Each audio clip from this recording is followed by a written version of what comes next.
أعوذ بالله من الشيطان الرجيم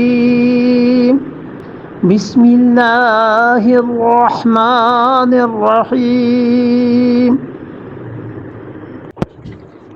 وَلِتَصْغَىٰ إِلَيْهِ أَفْئِدَةُ الَّذِينَ لَا يُؤْمِنُونَ بِالْآخِرَةِ وَلِيَرْضَوْهُ وَلِيَقْتَرِفُوا مَا هُمْ مُقْتَرِفُونَ وَلِتَصْغَىٰ إِلَيْهِ، یہ جو لام ہے نا عاقبت کا یعنی انجام کار کیا ہوگا؟ وَلِتَصْغَىٰ إِلَيْهِ، کہ ہوگا اب یہ اس کے نتیجے میں کہ یہ جھکیں گے. تصغا کسی چیز کا جھکانا، یہ جھکیں گے. ساغا کہتے ہیں کسی برتن کو اس طرح سے جھکانا کہ پانی یا جو بھی چیز اس میں ایک طرف کو جمع ہو جائے. مثلا بلی نے پانی پینا ہے تو حدیث میں بھی آیا ہے کہ رسول اللہ صلی اللہ علیہ وسلم نے اس برتن کو اٹھا کر جھکا دیا تاکہ پانی ایک سائڈ پہ سارا آ جائے اور وہ بلی اچھی طرح پانی پی لے. وَلِتَصْغَىٰ، اور یہ جھکیں گے الیہ، اس کی طرف. کیا چیز؟ افئدہ، ان کے دل. یہ جو الیہ ہے نا کہ اس کی طرف، اس سے مراد یہ زخرف القول ہے، ملمہ سازی کی باتیں، جھوٹ فریب جو ہے اس کی طرف ان کے دل جھکیں گے. الذین، ان لوگوں کے کون ہیں؟ لا یؤمنون بالآخرہ، جو کہ آخرت پر یقین نہیں رکھتے، ان کے دل اس کی طرف جھکیں.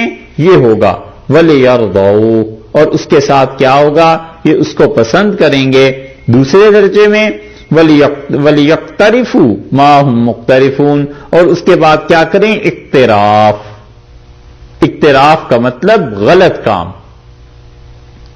ما ہم مقترفون، جو کچھ کہ یہ غلط کام کر رہے ہیں، ان غلط کاموں کو یہ کرتے رہیں گے. 3 درجے اللہ نے گمراہی کے بیان فرما دیے. اللہ تعالیٰ نے کہا پہلی بات تو یہ ہے کہ ان کے دل اس کی طرف جھک جائیں گے، یہ کفر کی طرف میلان ہے.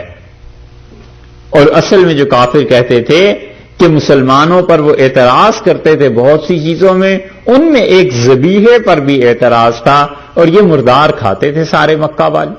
قرآن پاک نے کئی مرتبہ اس کا تذکرہ کیا ہے. اور دلیل کیا دیتے تھے؟ کہتے تھے کہ دیکھو جو چیز تم خود اپنے ہاتھ سے مار دو اسے تم کہتے ہو حلال ہے، اور جس چیز کو اللہ مار دے وہ کیسے حرام ہو گئی؟ وہ تو اور زیادہ حلال ہونی چاہیے. اور نتیجہ اس کا منطقی طور پر یہ نکالتے تھے کہ تم لوگ جو کچھ کرتے ہو یہ غلط.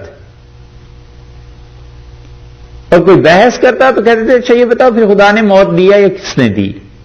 اللہ نے موت دی نا، اللہ نے مارا، تو جب اللہ کا مارا ہوا ہے وہ نہیں کھاتے اور اپنا مارا ہوا کھا لیتے. یہ ایسے مقدمہ بناتے تھے. اللہ نے فرمایا انہیں چھوڑ دیجئے، یہ ان کی حرکتیں، ان کے دل مائل ہو جائیں گے. لا یؤمنون بالآخرہ، جو آخرت پر ایمان نہیں رکھتے.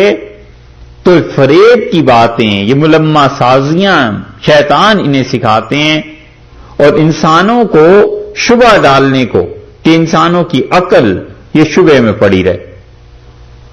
اور اللہ تعالی نے اپنا حکم صاف سمجھا دیا کہ دیکھو جو ذبح ہے وہ حلال ہے، اور جو بغیر اس کے مر گیا ہے وہ مردار ہے. اور اللہ نے ذبح میں برکت رکھی ہے، مردار جانور میں یہ چیز نہیں. پہلی بات تو یہ کہی کہ ملان نفس ہو جائے گا ان کا زخرف القول، ایسے جملے کی طرف جو ملمہ سازی کا نتیجہ ہے. اور یہ لوگ کون ہیں؟ لا یؤمنون بالآخرہ، آخرت پر ایمان نہیں رکھتے. اور دوسری بات یہ کہی کہ وَلِيَرْضَوْا، تاکہ یہ اس کو پسند کر لیں.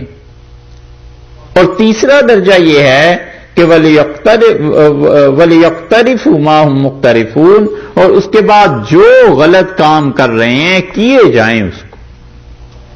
یہ تینوں درجے ہیں گمراہی کے.